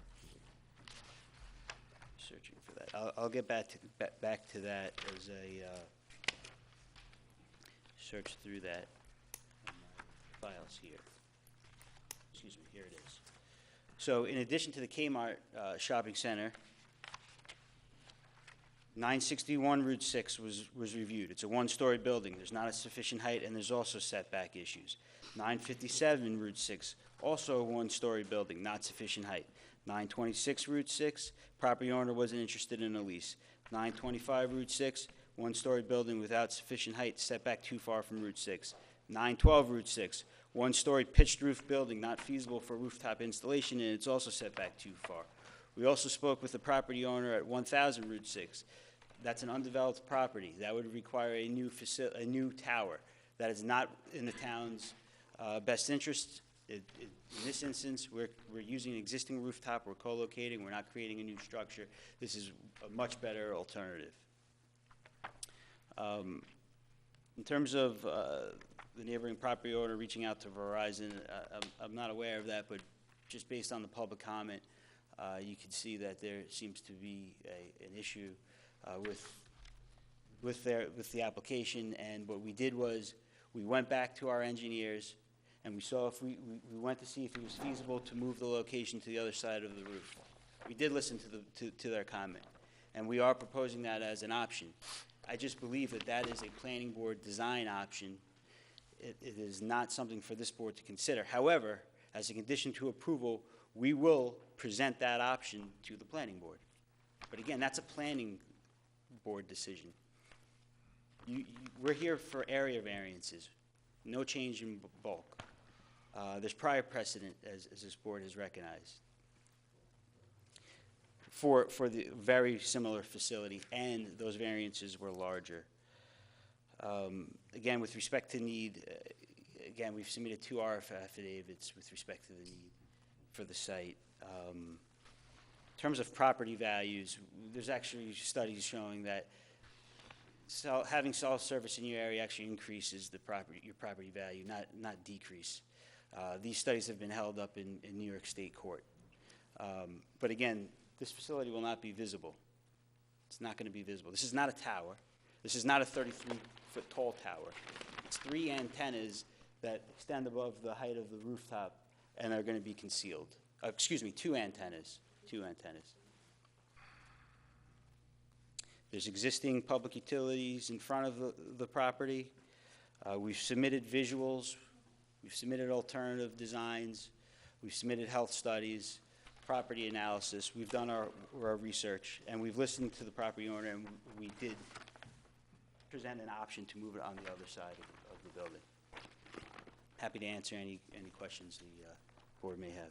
Any other questions from the board? Can I say something? We have, I think, 7 attorneys that I'm aware of in this room right now. And There's a joke there someplace.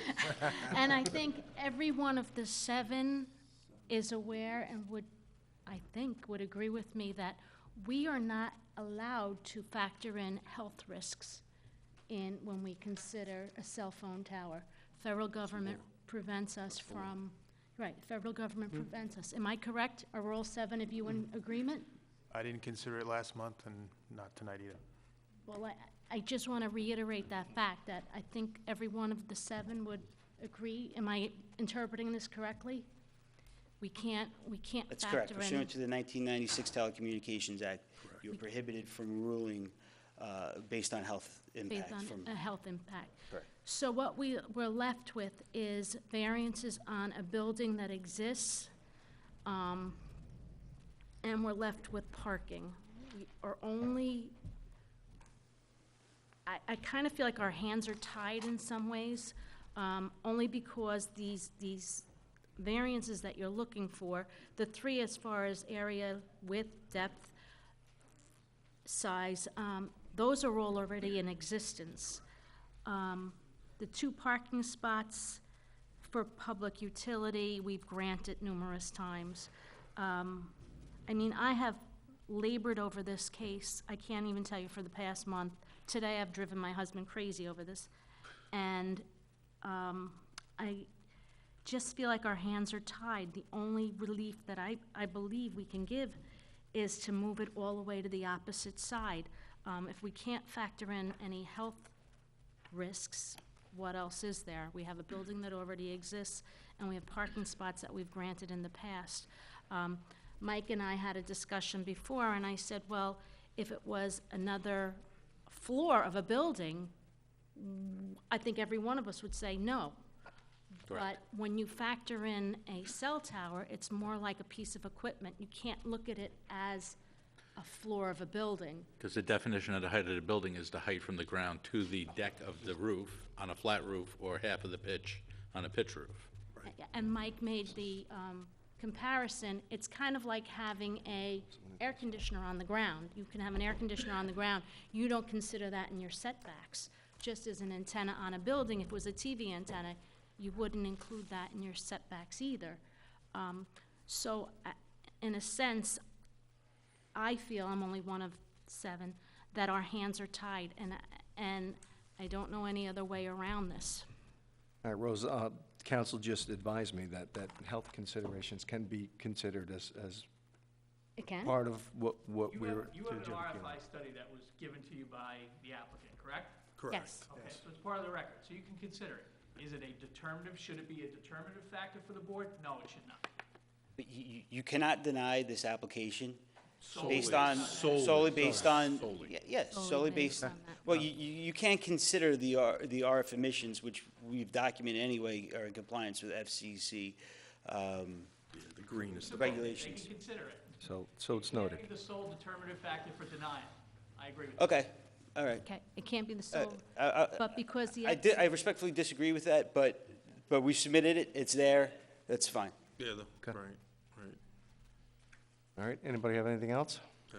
All right, I'm going to look for a motion to close the public hearing on this Motion to application. close. Do I have a second? Second. All in favor? Aye. Okay, thank you. Next application tonight, number 4, Mr. Curley, for a variation of section 15615, seeking an area variance to retain 2 existing sheds. The property is located at 42 Colton Road, Mahopac, New York, 10541. You are? Michael Curley, 42 Colton Road, Mahopac, New York, 10541. Swear to tell the truth, the whole truth, nothing but the truth, so help you God. I do. Thank you. Let us know what's going on here. When I bought my house, they had a shed, but it was in disarray. So it was removed, and I bought a shed from a place down on Route 6, that Irish little cottage place. And they brought it in, and they put it in my backyard. Since then, I had an addition put on my house.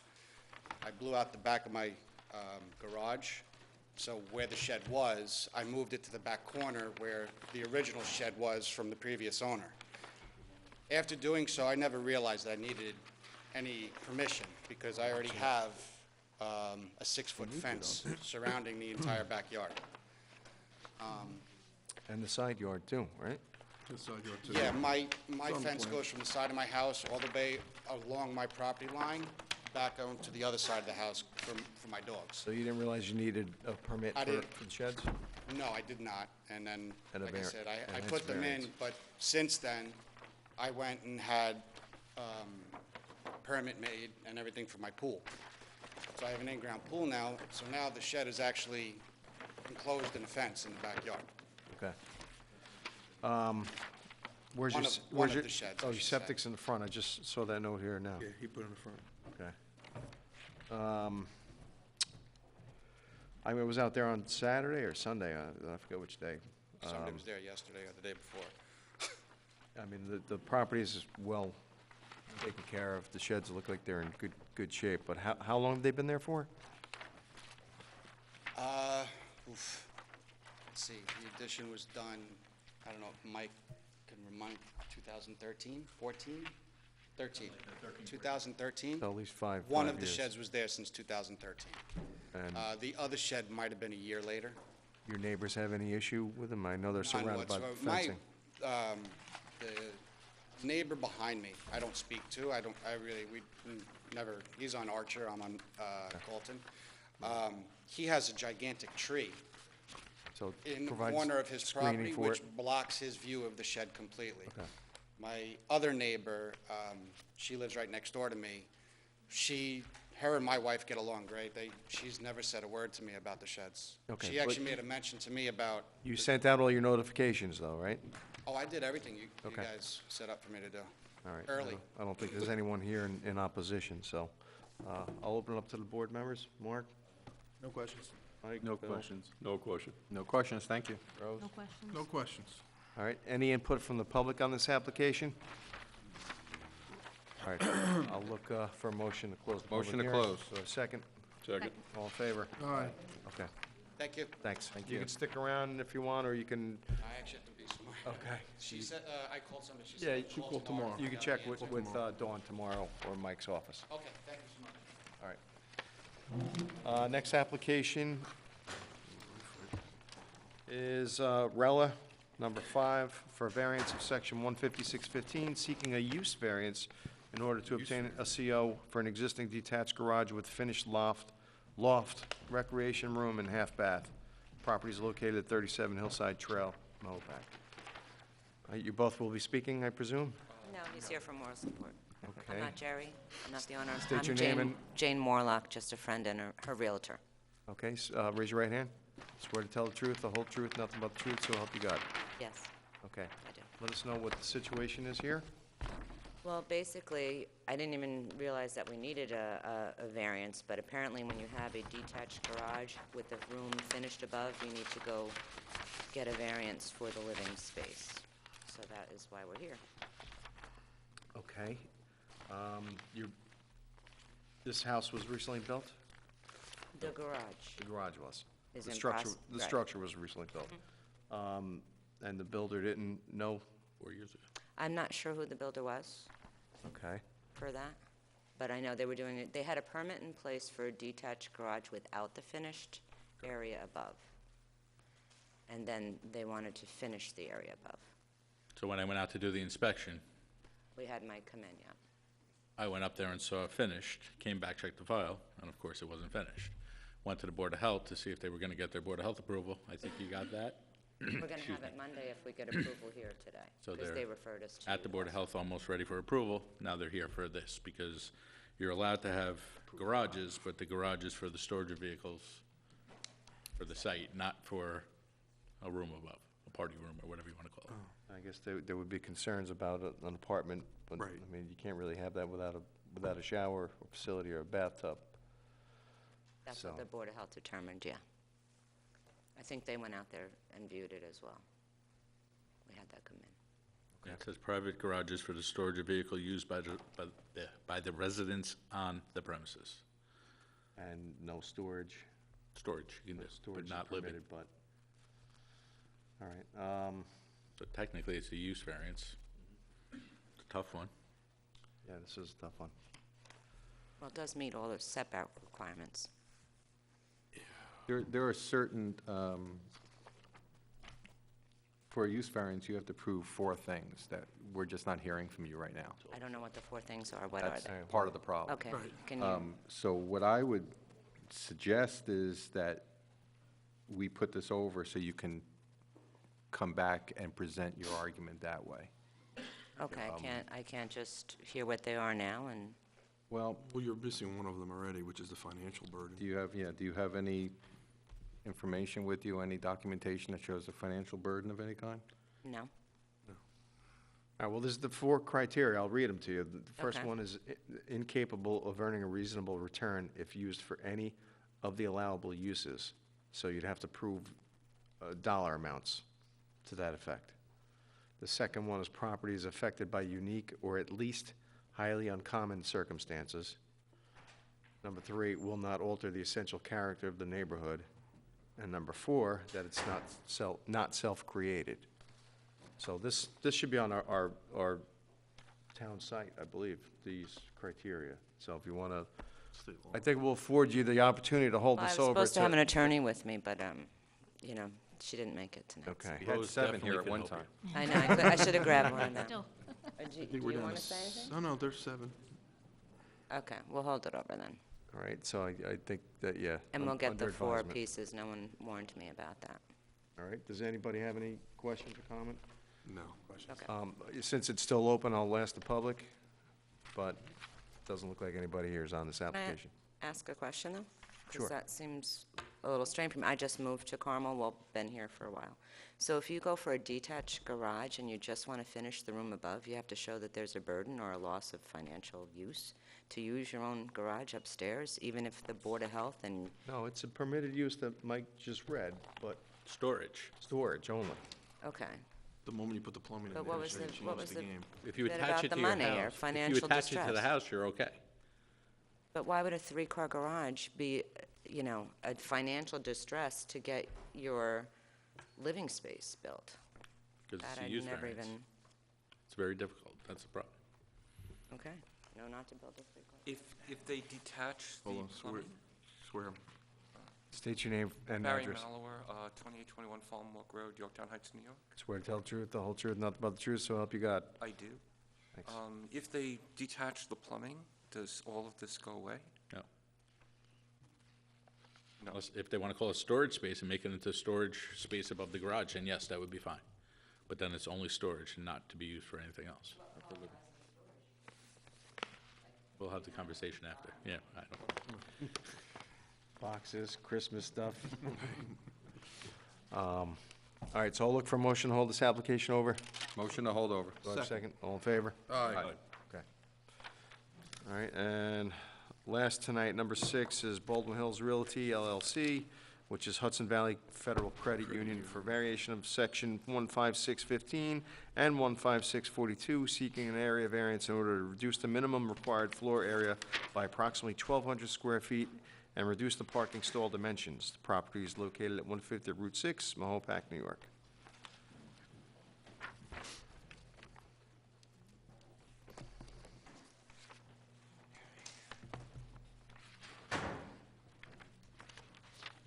Good evening, Roger Keating from the Chazen Companies. Okay, you're not an attorney? I am not an attorney. Okay.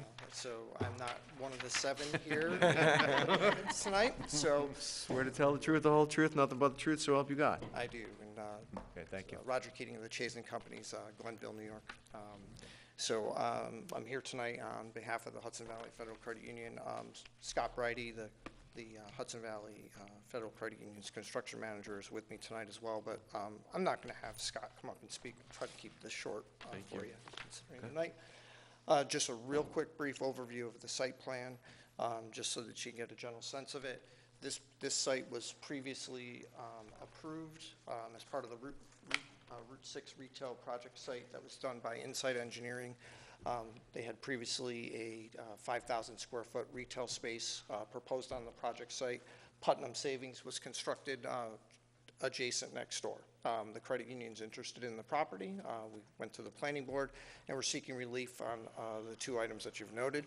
And what they're looking to do is very consistent with the Insight plan. As you can see, the Insight plan was a 5,000 square foot building. It had a drive-through use in the back with parking in the front. Our plan is proposing a 3,800 square foot branch with the associated drive-through and parking, very similar layout, and we're seeking relief on the building square footage. Again, it's a minimum building square footage in the zoning area there is 5,000 square feet. We're proposing a 3,800 square foot credit union branch.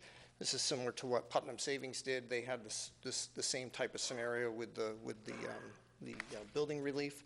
And then we are also seeking the parking stall size reduction as part of our thing. This is similar to the Stoneleigh Avenue branch when the credit union did the Stoneleigh Avenue branch. That's the branch that's behind the McDonald's and such, just up on Terrace Drive over there.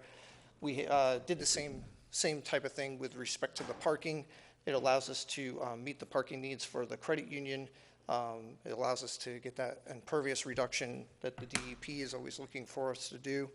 And it keeps the circulation such that we don't have to force parking along the side of the building with the drive-through interaction or put parking spaces behind the building. So creates a better circulation, a better safety scenario for the members at the credit union.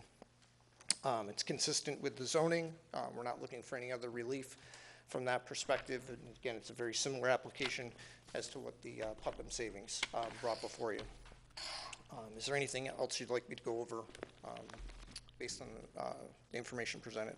No, I'll just state that, you know, recently, I guess the parking lot sizes has reduced over the years because of the size of cars now. Cars used to be 10 times bigger than what they are. So it's probably an outdated part of our code that should be updated, but make that point.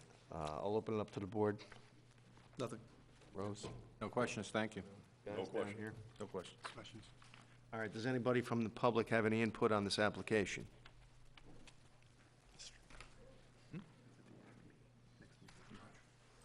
State your name and address for the record. Sure. My name is Paul Kamota. Swear to tell the truth, the whole truth, nothing but the truth, so help you God. Yes, I do. Thank you. I obviously come here to support the application. We did a transaction a few years ago up in Carmel, and they always say the proof is in the pudding. And if you guys are up in Carmel, the ladies, they did a beautiful job up in Carmel. Great-looking bank, well-received by the community. So I'm obviously here just to give them a little support.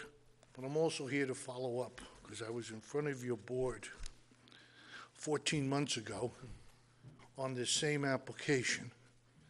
And at the time, middle December, I believe, the board granted some variances. And as it turned out, gentleman, Mr. Borelli, filed a lawsuit against the town zoning board and myself. I want to report to the board that in October, the courts decided that case in favor of the board. We have since went to the planning board with those variances granted, and we were approved. The result of that is we have now been working with the county, as I had told the board, to facilitate that bikeway going through. I brought with me a letter from John Pilner dated February 16th. We've had meetings now with them, now that the planning board has approved it. That has happened. I've also met numerous times with the county on the new access to the Cola Center. I have an email from me to the county from last week. We're going to give them that easement so the Cola Center and the senior housing will have that new access at the new light. And I just wanted to kind of report to the board because I appreciated what you did that night, and it was a leap of good faith. And I'm just here tonight just to tell you we're going to do what we said. It's real simple. Well, stay Yeah, at stay in the Stay at the microphone. mic, otherwise they're not going to hear you. Can't do it here? Yeah, it's simple. Hold it up. Rod, you want to hold? I can try my best. All right. Yeah, that way they get you, that's why. Well, you got to speak into the speak microphone, in the 'cause they microphone. pick it up for the minutes. Thank you very much, Raj. Well, the county is going to get an easement now, right, which would be the purple area, which will give access to the Cola Center and the county senior housing. The yellow area would grant the county an easement right here for them to construct their own driveway or access to our Orange Road that is 75% complete. We'll continue it up a little further just for the county. So the bottom line now is people can come to the Cola Center, come in through the signalized intersection, make a left and go to Putnam County Savings Bank, come in to the right, go to the Hudson Valley Credit Union, or continue up the road another 50 feet and now come into the Cola Center at a signalized intersection rather than have to come in through their existing. Okay. So that's the bottom line. All right, good development. All right. Thank you for your Thank time. you. Thank you. We do it right sometimes. All right. I just Any- wanted to report to the board, I appreciated what you did 14 months ago, and hopefully in the next 8 or 9 months, you'll see the county moving forward with their access. And next year, they're slated, they have the funding for the bikeway, so you may even see that's being started. Okay, So great. good night. I know it's been a long night. And by the way, your assisted living that you had earlier, they'll be my neighbors. That's, as a adjoining property, I'm very supportive of it. Okay, great. I think it's clean development, and they've tried very hard to follow up and get a hotel here, believe me, and Okay, they've we know. bled. So I'm also very supportive of that. All right, thank you. And good night. Same Thank to you. Good night. All right, anybody else wish to speak on this application? All right, look for a motion to close the public hearing. Motion to close. Second? Second? All in favor? Aye. Aye. Okay, that concludes our agenda for tonight. We're going to take a brief break, and we'll be back in 10 minutes.